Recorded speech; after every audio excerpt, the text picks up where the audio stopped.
welcome to GottaBeReel movie reviews with Thommi and Jules. And right now we're reviewing one from Sean Burley. Sean Burley. He requested it. He requested this Netflix movie, The Unforgivable. Thank you, Sean. Because I meant to watch this. I had scrolled past it and I seen people talking about it on a blog, and I was like, oh, I need to watch that. But then I completely forgot about it. So thank you, Sean. Yeah, I was thinking, I don't know if this is my kind of movie. I put it on the back burner, then I kind of forgot about it. Then Sean said, if you don't watch this damn movie, I'm going to find where you live. So I said, well, shoot, Thommi, we better watch this damn movie. He knows better than threaten me like that. You know my background, Sean. You know, let me know if you hear a problem. Okay? He's messing with you, Sean. Okay. So The Unforgivable, this is on Netflix. Yes. All right. Let's see who is in The Unforgivable. All right. So The Unforgivable is rated R, and it stars Sandra Bullock, Viola Davis. Auntie Viola. Vincent D'Onofrio. He's always good. I was going to say, the man is so versatile. Ever since the freaking The Cell. Remember that from I just watched that like a couple months ago. I see him. He's an awesome actor, but I still flash back to that real quick every time. And it's just evil. Just all the, creepy. It was a whole thing. Degree. And you know, he did Law and Order too. Yeah. He's done so much stuff. A lot of stuff since The Cell. Just so versatile. But I still. It takes you right to see. Like. Okay. That's good acting. That's how I feel about Michael Beach. That's good acting.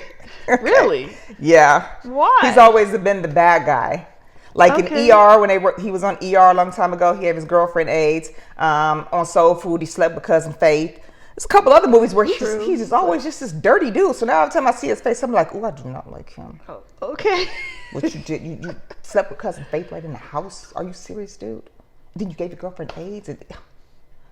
All right, I'm going to stop the tangent now. You cool, Michael Beach. You're a great actor. I'm just saying, just like that takes you back to The Cell. That happens with him as well. So, okay.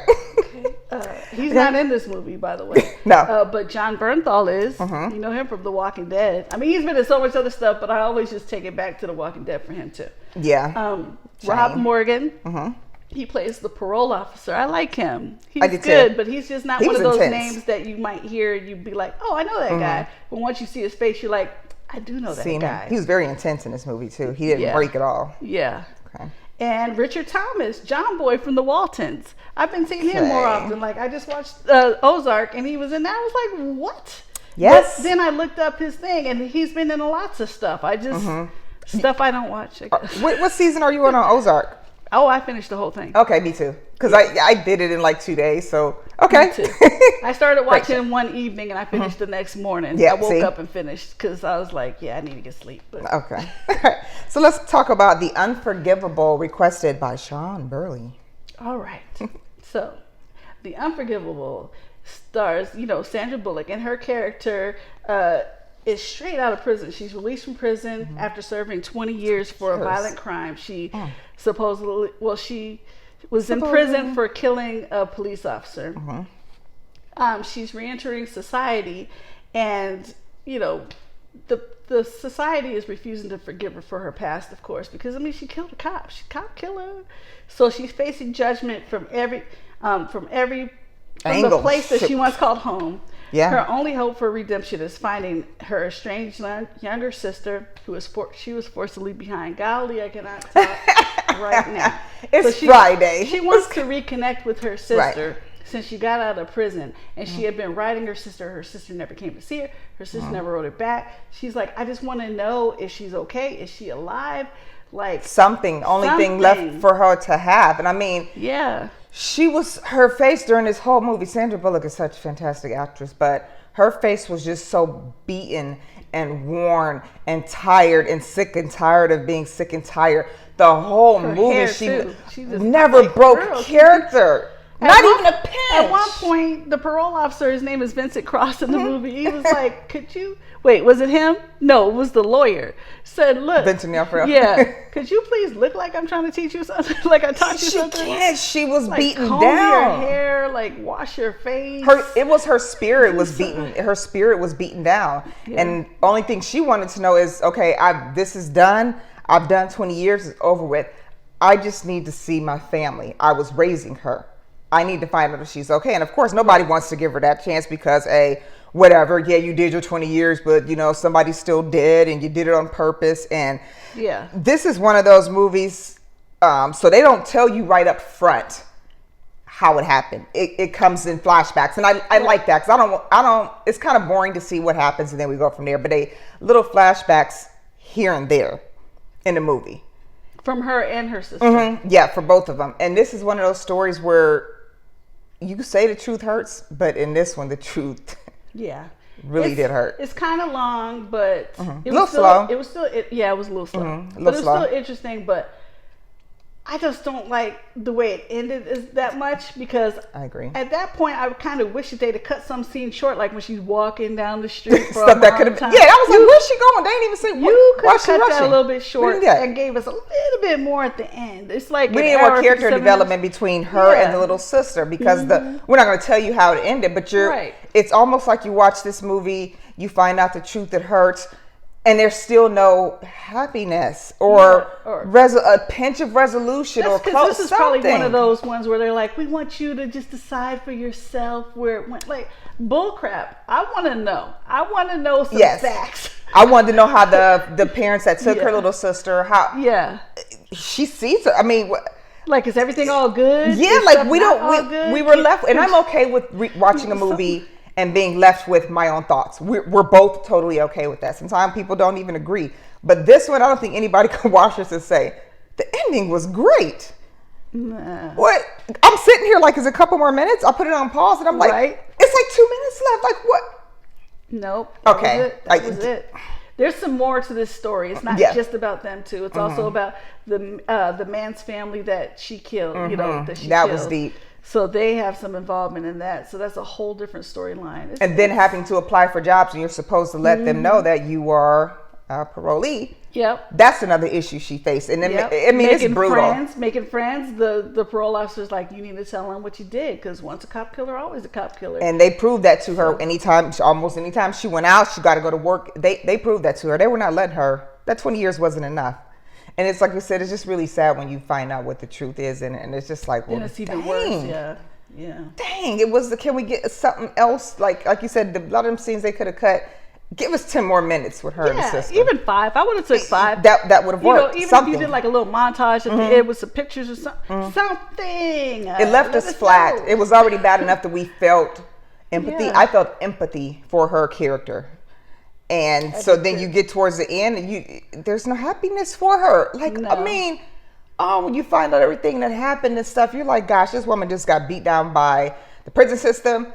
And now when she gets out, she's beaten down by society. By the world. Some more. Mm-hmm. And that's a comment she made. Like, she's like, the people inside are just like the people out here. Mm-hmm. It's just a different atmosphere. And I know what she's talking about. But yeah, this was, if you cry a lot, you might jerk a few tears, but her demeanor and just her character was just so like I think it was the end where I almost welled up, but then again, like we said, it just kind of because it could have got me. You could have got me. Okay, could have. I agree. So are we gonna give this clappers? Sure. How many clappers would you give it? To be honest, I would say 2.5. But I'm just gonna, because I'm just gonna give it a soft 3 because I think Sandra Bullock was excellent. Okay, I've never soft seen 3 her. or 2.5. You said 2. I said I was thinking about giving it a 2.5, but I'm gonna give it a 3. Okay. Just because I think she did fantastic. I've never seen her in this type of role before, and like I said, she never broke character. Yeah. Not once. Well, I agree with you. I'm also going with 3. Okay. Because again, we don't really care for the way it ended, but the acting was great and the story was interesting. It was. Oh yeah, we didn't even say there's a whole nother story too about kind of the people that moved into her old house. Oh yeah, after she went to prison. Yes, you're going to see a couple of things that go on in here. Now this was part of a British 3-part miniseries. Yeah, it's based off from 2009. So they kind of went on. It was good as just a movie. I don't know if I would need to see a whole miniseries, but I think it was good as the movie. No. Yeah, especially unless it had more of an ending in the series. And it probably did. Now, I'm not going to watch that series because then I'm going to get mad. Right. So I'm not going to watch that. Just skip to the end and then come like back. The last 30 minutes. If they show some, then you just be like, okay, I can watch the series. America, why did you not get that right ending? Right. Why did you go away? See, it's just going to make me mad. And then I'm going to come on here and I'm going to vent and we talking about something else. See? But people like when we vent. Good, because we need to. Another thing is, this movie was originally announced in 2010.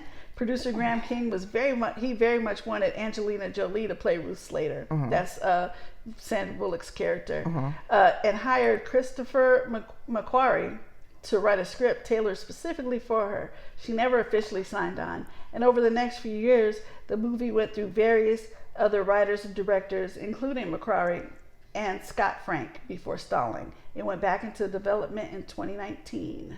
I have no complaints with the casting. I like Viola Davis and Vincent as a couple.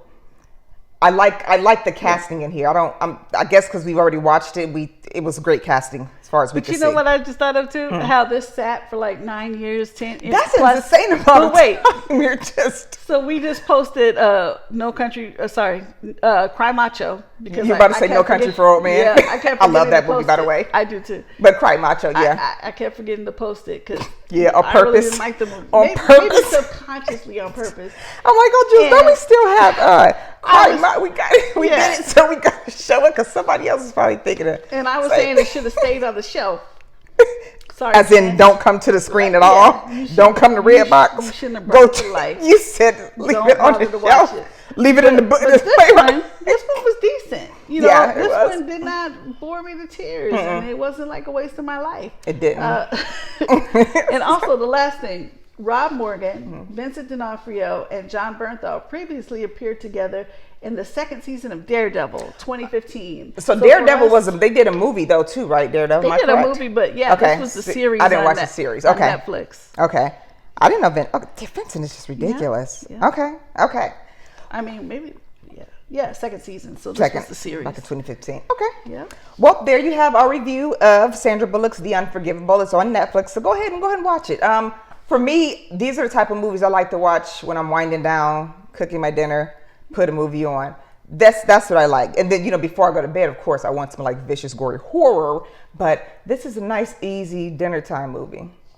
Jules, don't act like you don't know what I'm about. Don't do that. I know what you're about. I just think okay. Hey, everybody has their things. Okay. Well, we want to thank you very much for tuning in to GottaBeReel movie reviews with Thommi and with Jules. Don't forget, we are on Facebook, we are on YouTube, we are on Instagram. Like, subscribe, let us know what you want to see, and we got you covered. All right. Bye-bye. See you later. Bye-bye.